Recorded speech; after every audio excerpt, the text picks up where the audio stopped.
Hello guys! Welcome to my channel! Ayan, kamusta kayong lahat? Ayan, share ko lang sa inyo yung pinuntahan naming new store ng asawa ko. Ayan, dinala kami ni Kiki sa new store. Pangalan ng store ay, or grocery ay Seat Table. Basta ganun.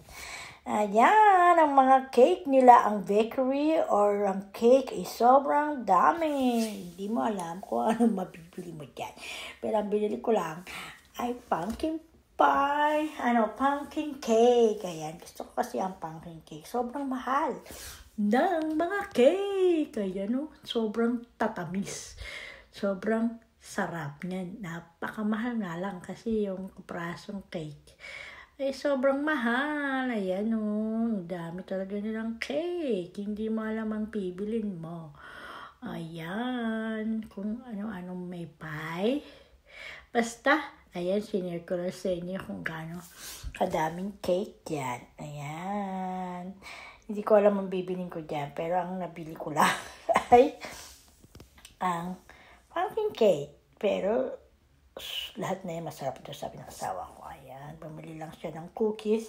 Tapos si Kiki chocolate. Ayan. Yan ay para sa store ng mayayaman. Ang mamahal kasi, hindi karaniwan tao mga masyunda kasi. Ang mamahal ng tinda nila, medyo mahal kaysa sa karaniwan, like Walmart.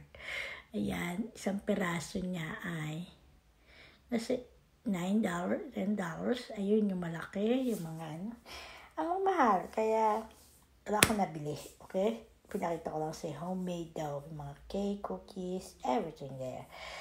Pero, yung nabili ko naman ay pumpkin cake, ay masarap talaga pala siya. Kaya, yung cookies ni Honey ay masarap din. Okay, bye-bye. Thank you for watching.